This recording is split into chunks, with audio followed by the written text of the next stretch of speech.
Welcome to the Herd Mentality Podcast, an eclectic weekly mix of atheistic and humanistic conversations with complete strangers. I've never met them and they've never met me, but we're throwing caution to the wind, taking a risk with a dodgy internet connection, and God willing, get an interesting conversation for you to listen to. I'm your host, Adam Reeks, and it's time to meet our guests.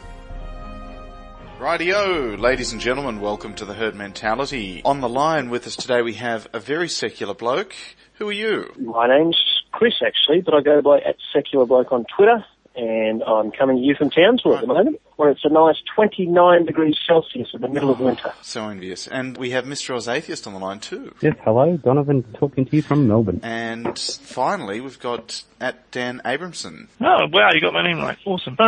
Would you like hello. to spell that for those who don't get it? Yep, it's A-B-R-A-H-M for Mary, S-E-N for Nelly. Rightio, and we're here for a very specific purpose, to have a little bit of a chinwag about the three-part series with Professor Lawrence Krauss and Dr. William Lane Craig. So two of you guys are up in Queensland and went to see the debate. That would be Secular Bloke and Dan Abramson. I saw the one in Sydney, and Mr. Oz Atheist, you saw the one down in Melbourne. So we're all well and truly up to speed. What did you guys think about the one in Queensland? What's the brief synopsis? What was the topic?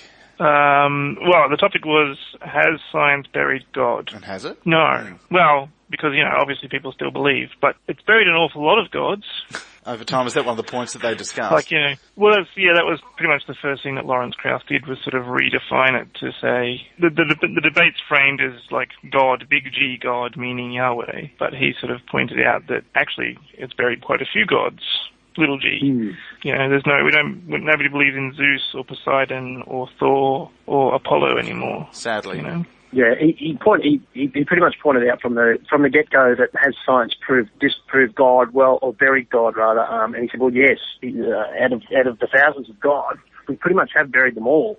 We used to have a god of fire, we used to have a god of water, we used to have a god of wind. There's been a god for everything that was unknown in our history.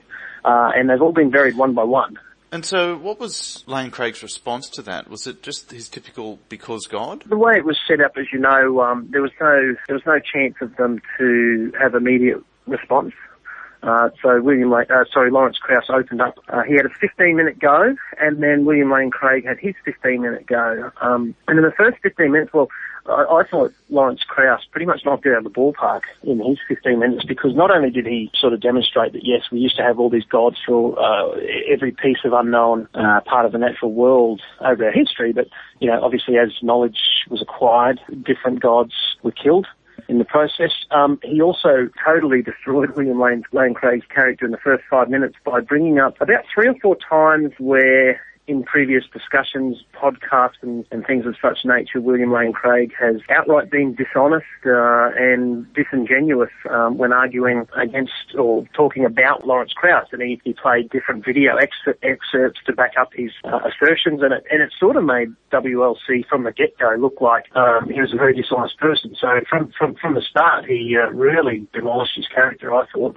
Dan would have remembered that as well. So there's one involving when Lawrence Krauss did when Richard Dawkins did a Q&A appearance about a year ago with George Cardinal Pell here. And they were discussing evolution. And George Pell was saying, oh, well, yes, the Catholic Church accepts evolution and we just see it as God-guided. And William Lane Craig had accused Richard Dawkins of asking George Pell a loaded question, and basically accused him of sort of saying to George Pell, oh, okay, so you agree that we evolved from Neanderthals, and saying that's unfair because he's loaded the question up and trying to make him look like an idiot. And of course, Krauss said that's an absolute lie and plays the video, and the video clearly shows that Richard Dawkins didn't say a word. It was the moderator who basically just asked, do you believe we evolved? He didn't mention Neanderthals. And George Pell came out and said, well, yes, I do believe we do, of course, yes. Well, we all accept we evolved from Neanderthals. And then, of course, there was a look of bewilderment and a bit of ridicule directed at him from Richard Dawkins, but it just sort of proved from the get-go that William Lane Craig was being dishonest in claiming that Richard Dawkins was trying to steer him with loaded questions. And there were a couple others to do with his podcast directed at their new film, which hasn't even been distributed yet. I have seen so this video. Lawrence Krauss was like, well, how do you know that? And secondly, if you do know about it, that's technically thieving because it hasn't even been bloody released. Yeah, I saw a tweet about it. Krauss had a link to YouTube, and you could jump on and have a look at his rebuttal. It was pretty concise. Yeah, the whole thing took about 5 minutes. I don't know what Dan thought about. Were there points that you remember Krauss raising, Dan, that sort of as you made say, it very I mean, difficult? It wasn't really a backwards and forwards thing. So, like, the thing about William Lane Craig is he launched into his thing and in no way responded to the points that Krauss had made because it's not the way it was set up. But yeah, he came out with the standard cosmological argument. He briefly mentioned fine-tuning, which is 2 out of the 3 arguments he has, pretty much. So they're all bad. Yeah, and they're all bad. They're all bad. So nothing new. No, well, I was shocked about William Lane Craig because when you watch him on YouTube videos, what he excels at is rhetoric. He's a very good debater. He's a professional debater, and he constantly puts across these illogical arguments. And if they're presented to an ignorant audience, there's no time for the people to fact check what he's saying. And he comes across as very persuasive, and people swallow it up. But this time, when he had just 15 minutes and he had to sort of spell it out and put it on the board, I mean, I remember at points there were like mixtures of not only gasps but outright laughter in the audience from some of the stuff he came out with. His contingency argument, which he put on the board, and I'm going from memory here because I don't have my thing. I've got it in front of me if you want me to read it out. Yeah, if you could read that out, it was laughable. Yeah, so he came up with this thing. It's basically a set of 3 premises and a conclusion. The first one is every existing thing has an explanation of its existence, either in the necessity of its own nature or in an external cause. So it's basically everything is either caused by something else or some things exist just because of the nature of their existence. 2, if the universe has an explanation of its existence, that explanation is God. 3, the universe is an existing thing.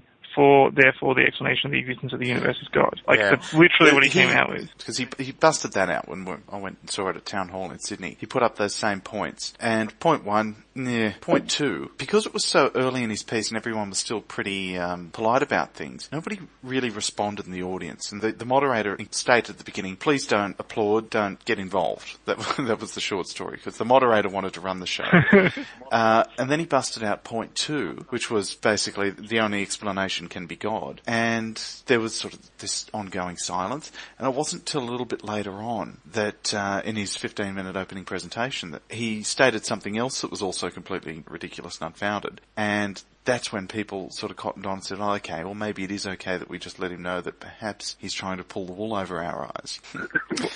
I mean, if you look at that contingency argument he presents, I've seen better on Twitter, honestly. The whole night was essentially a God of the gaps argument in one form or another. And I mean, as we know, I think Neil deGrasse Tyson summed it up better than anyone ever has. If you want to go with the God of the gaps argument, you must realise that God is an ever-receding pocket of scientific ignorance, because as we learn more, God is all of a sudden kicked out of that gap. And there's only really 2 major gaps where you can still hide him, and that's, first organism, how is that formed? And there's several working hypotheses looking into abiogenesis, and still people will shove God into that gap.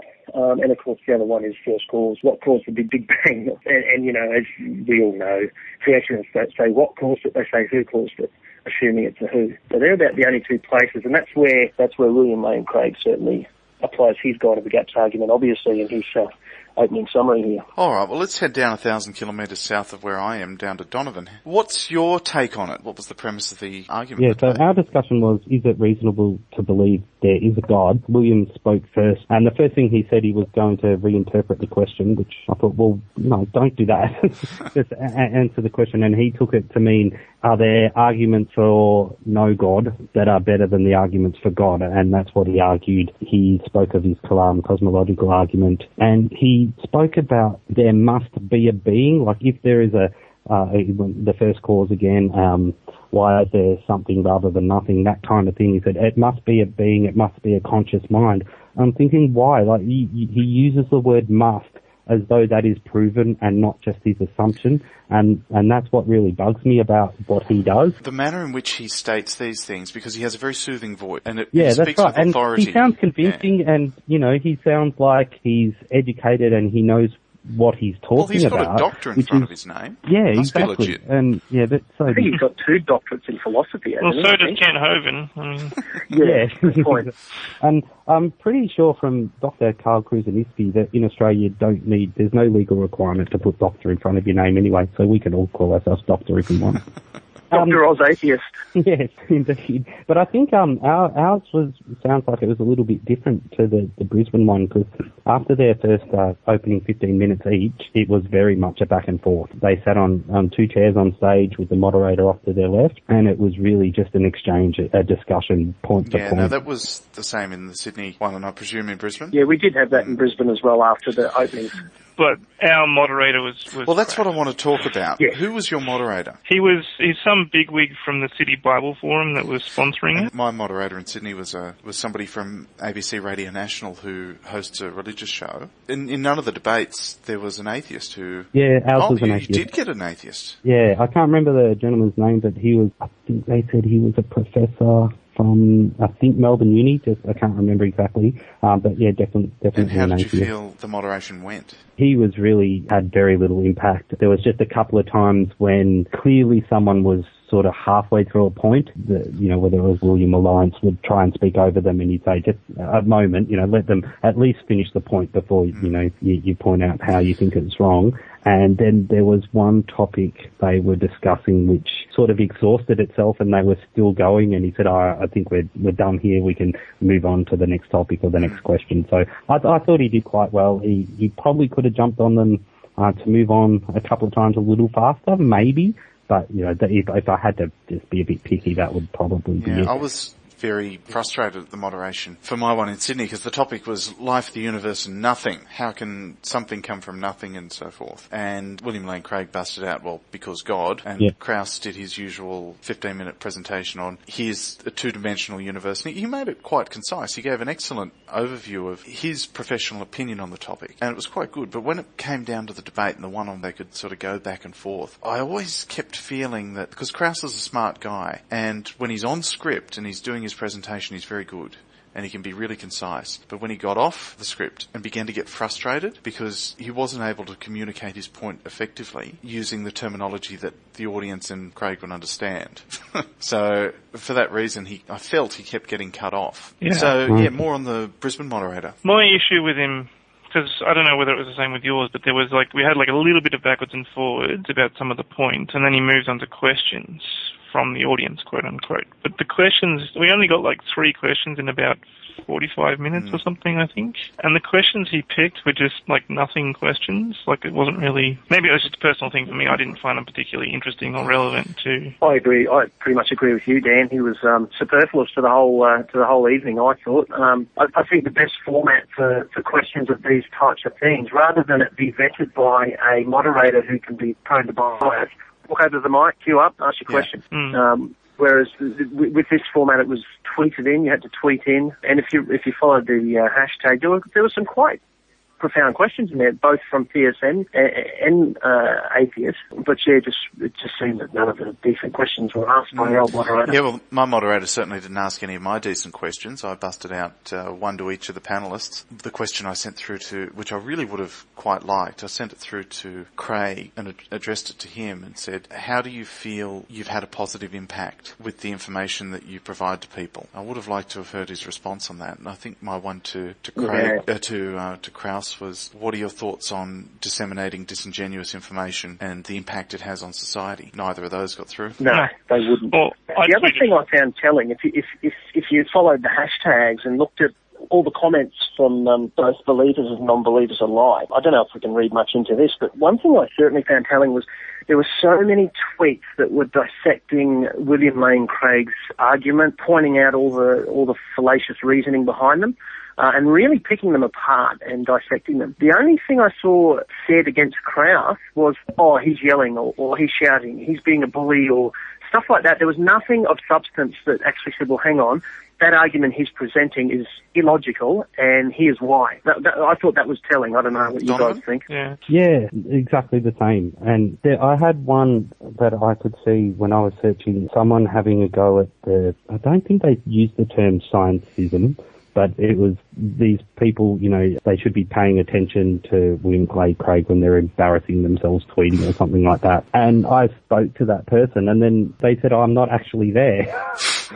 Well, they said, something about all the one-sided tweets. And I said, well, the science side is the only side making a coherent argument. And he goes, I'm not actually there, I'm just judging by what I'm reading. See, judging by what you're reading, there were 4 people sitting behind me, and there were 2 theists, 2 atheists. And I turned around and introduced myself and listened. I kind of listened into their conversation. And I asked them, what are you expecting to? Who do you think will win? What are you going to take away from this? And they gave me their responses, and I pointed out, do you think at the end you're going to come away from it hearing what you want to hear? I think that we're all clearly on the Krauss side. Do you think that perhaps we're biased in some way here? One thing I will say about that is I've done another podcast about this already, and one of the YouTube comments we got from, I presume, an atheist said that William Lane Craig's arguments are far more nuanced than we're giving them credit for, and we should take him more seriously than we do. But he provides gussied up bullshit. Like, he uses pretty words and lots of big words that have very specific meanings within a philosophical framework. They don't add up to anything. They're meaningless. So I guess, yes, I am biased, but I'm biased against bullshit. Secular bloke? Yeah, I second that motion as well. I mean, biased, I don't know. I like to think I go in there with an open mind. And let's call him WLC for brevity. He provided a logical argument, of course. I'd accept it, but he didn't. It was, and I've never seen him really argue for logic. It's always arguing from emotion, employing God of the gaps. And he refers to his Kalam cosmological argument, all of which they're not based in evidence or logical conclusions. So, yeah. And that's one thing that really gets me about Craig, is that there's no way he can be unaware that the arguments he's presenting are deeply flawed. It must have been pointed out to him on numerous occasions. Has to be, and the guy's got 2 degrees in philosophy. He's no mug. Yeah, there's probably more money to be made in doing what he's doing than not doing what he's doing. I don't know. One thing that Krauss said at ours, which made me laugh, and I'm pretty sure he was serious. He said that his mind has changed on William. He said that previously he was convinced that he was just a charlatan. He actually used that word, and that he implied that William didn't believe in what he said and was just really trying to make money out of it. And then said, since I think these debates and getting to know him a little better, that he now thinks he honestly believes what he says. He's just wrong. Yeah, well, another thing that Krauss said at ours was science is incompatible with stories based in ignorance. And I kind of agree with that. Yeah. They spent quite a deal of time discussing the definition of nothing, because Krauss's definition of nothing, and I think most of the audience got it, was that nothing doesn't quite mean nothing. Even though you might have the vacuum of space, there's still quarks and so on and so forth. I simply don't have the brain capacity to take away everything he said. It was a lot of information, but it's the sort of thing that was presented in a format that made sense at the time. But Craig came in and countered that by turning it around and saying you've been disingenuous in your meaning of nothing, and then made that the focus. It was quite clear to the audience that we understood what he meant initially, and that we didn't feel like Krauss was being disingenuous. No, and I've seen Krauss argue this before, and it's essentially what's happened is the word nothing, the definition of nothing, has changed with our knowledge of what nothing is. And as you say, exactly now, we understand more. Well, when I say we, not me, guys like Lawrence Krauss understand a lot more about quantum mechanics and what is contained in space, which what we would have 50 years ago would have said, oh, there's nothing there. But now that area of nothing is actually full of dark matter and dark energy and quarks and all sorts of wonderful things. So it's not that he's being disingenuous, it's just that as our knowledge grows, then the definition of nothing also sort of has to adapt to that. The other thing is that when William Lane Craig uses the term nothing, he doesn't mean no thing, because there's a God there. Yeah, that's true. And he actually used nothing in the sense of no thing in our debate at one point there, and I was thinking, He did in the Sydney one as well. Yeah. Donovan? I was just going to say, and that's why the I don't know, therefore God fails time and time again. Like, it has never ever been proven correct and has been proven incorrect countless times. So why these people still rely on it? Like, yep, diversity of life. And Lawrence actually touched on this in his side of the debate. Things like diversity of life. Used to be God, now we know it's not. The formation of a planet used to be God, now we know it's not. Things like thunder, lightning, rainbows. Like, every time God has been posited as an answer, and we now know the truth has never once been God. Yet, because we are down to, the very basics now of the start of time and matter itself, that's all they have left, but they're still clinging with it. I don't know a natural way that a universe could have been caused, therefore God. And that is going to fail as well. Yeah, it's an argument from futility. I mean, I can't remember who said it first or who said it, is famous for saying it. The definition of insanity is repeatedly doing the same thing and expecting a different result. And that's what they do. They rehash this God of the gaps argument, which has been going since the Sumerians first bloody wrote some shit on a block of clay. Yeah, since language, pretty much. And possibly even before. And yeah, so I don't know why. Like, I understand that, I would lean towards God. Or I don't really, but you know what I mean. About why people are convinced by it. No, it must have been God. Why the term must? I think the problem is we live in a world that's not black and white, and it's not definitive in any way. There may be definite truths out there, or absolute truths, but as humans, we don't know what they are. We employ scientific methodology to try and get as close as we can to those truths, but humans are curious by nature, and they want that definite black and white answer because they need this sort of direction in their life. Some humans, I should say, because I'm not like that. What we should be looking for and what science... So you don't have any direction in your life? I've got one direction. It's to the beer fridge. He's got a toddler. He's got no definition in his life. And that one direction was not a shout-out to the boy band either. But humans do tend to want or need this black and white universe. They need...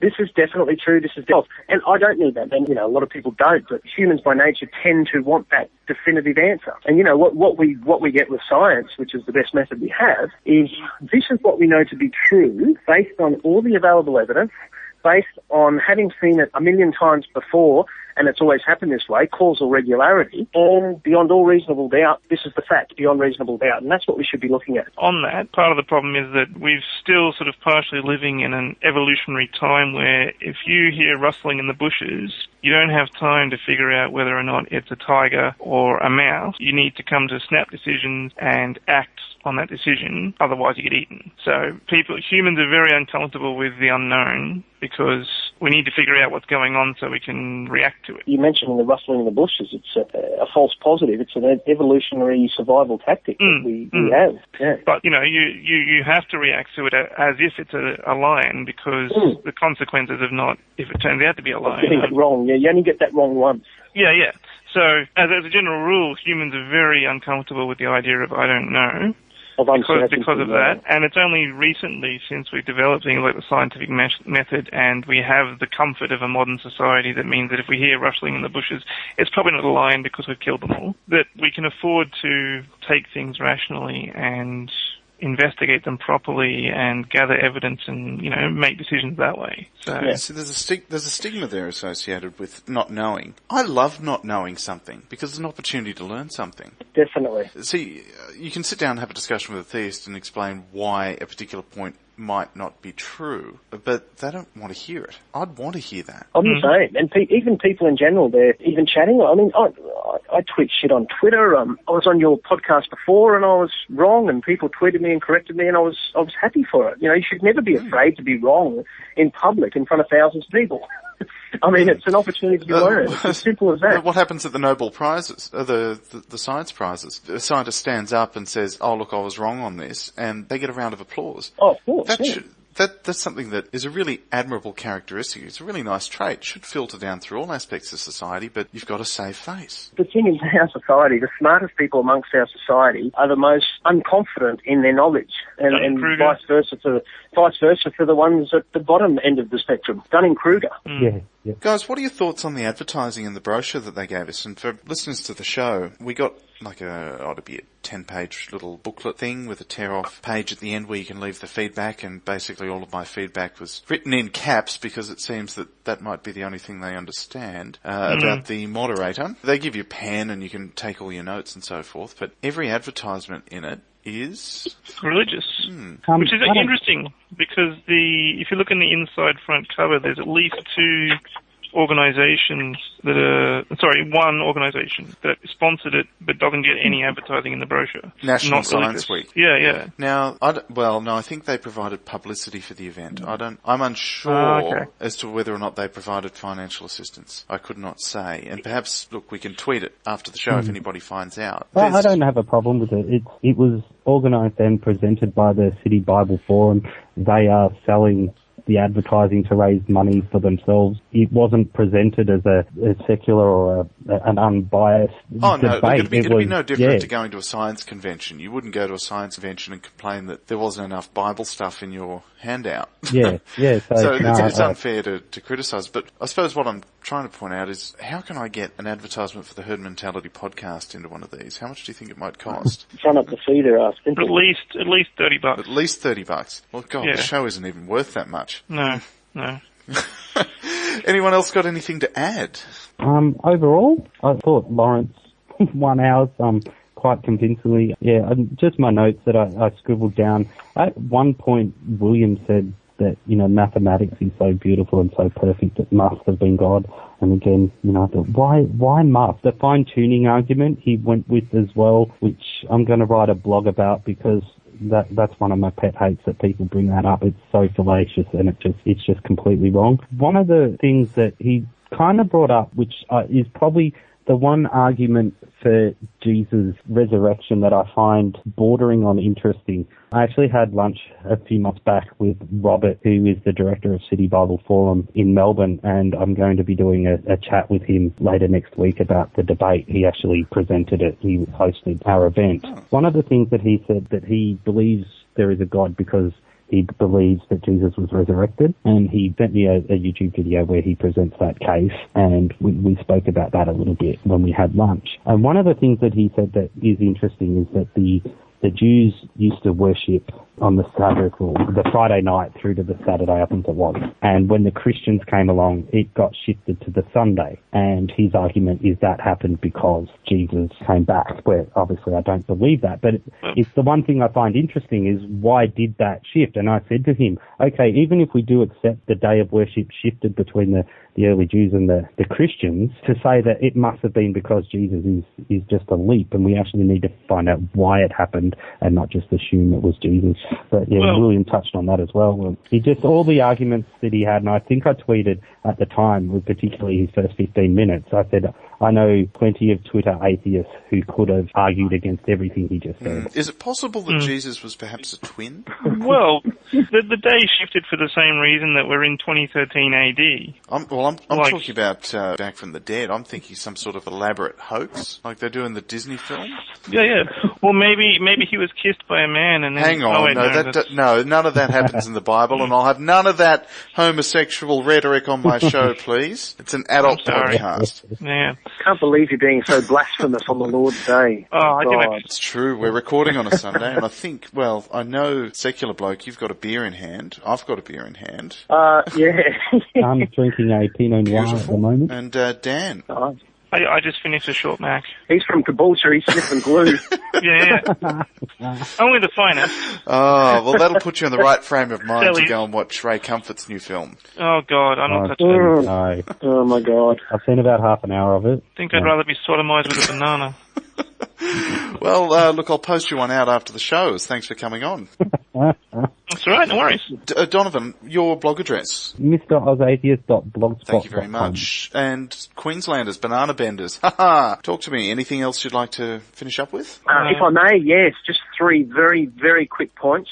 Point 1, sorry for drinking for 3 hours before I come on your show, because it'll make editing a bitch. Point 2, if anyone's listening out there, those 3 people that are listening, can you please just take 2 minutes of your life, go over to www.brashat.org.au.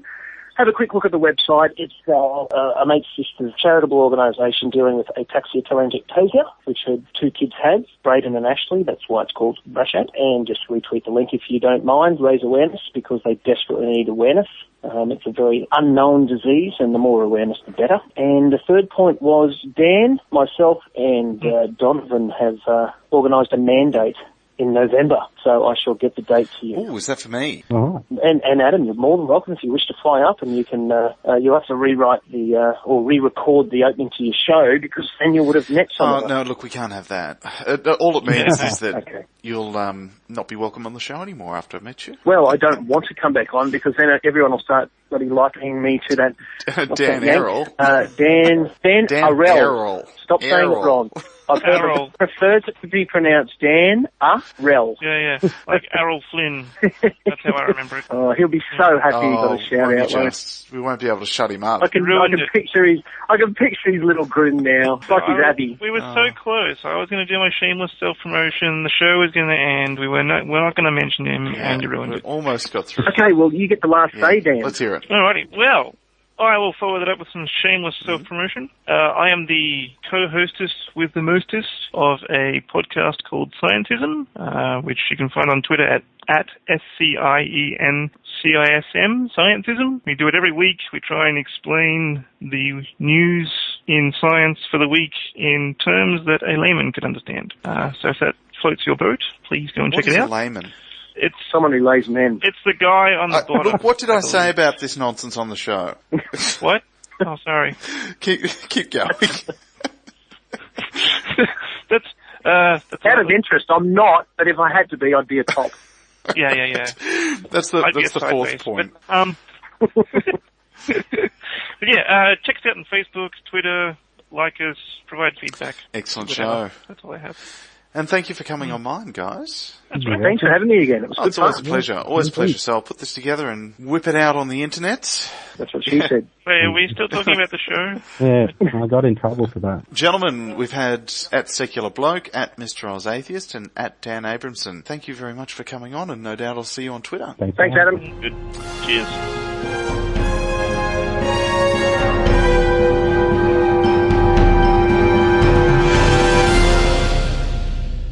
I wish you bastards were up here in Townsville drinking piss damn with you, straight.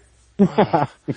I'm thirsty. Oh, we didn't talk about the Canaanites. Damn Oh, it. Canaanites. Oh, we forgot the fucking Canaanites. Yes. Did he say that at your gigs down south? No, the Canaanites didn't get a rap. But they were mentioned, Oh. yeah, briefly. Did he apologise for genocide in any way? It was bad. Like Lawrence Krauss, he tried to question Krauss on science can't sort of dictate morality, and he said, well, how about biblical morality? Like God wasn't very kind to the Canaanites. And Krauss, William Lane Craig turned around and said, well, they basically got what they deserved, and it doesn't matter that he killed babies and kids because they all go to heaven anyway. What? Yes, Krauss put up That's what he said, and there was a big gasp. Yeah, Krauss put up an email from William that explained exactly that.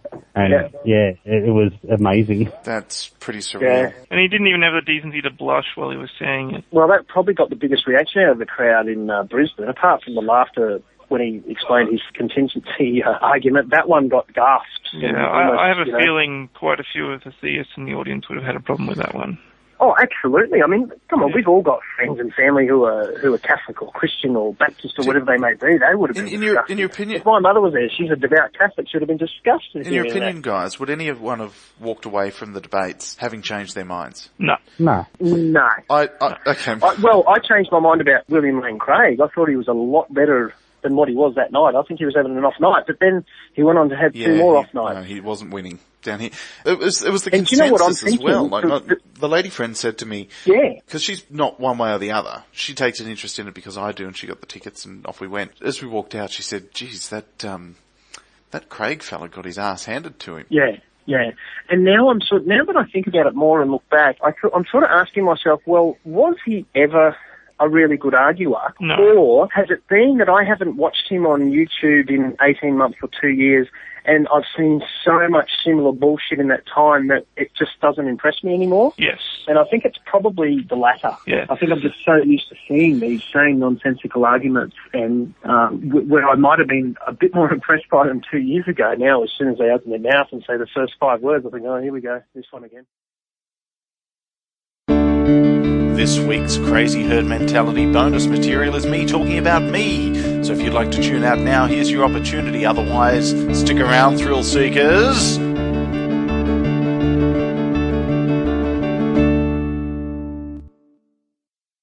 Hi guys, so thanks for getting this far with me. I've really enjoyed the trip so far and I've got a long way to go with this project yet. I've got a lot of things I want to do. I wanted to be really open and honest about what I want to achieve here. I've discussed it previously on Twitter, but not everybody who listens to the show would have caught that. My goal is to earn a sustainable living doing this work, so I'll give you a bit of a backstory. I used to run a sales and marketing business for 5 years. It grew to be quite successful and I had 4 staff with a lot of expenses. The day before Christmas, ironically, in 2011, I got a phone call from one of my major clients who halved our income and put my business to the wall over a period of 6 months. I had to let my staff go and it was probably the most challenging thing I've ever had to do. It took a year to decide where I wanted to go with my life and I've decided this is it.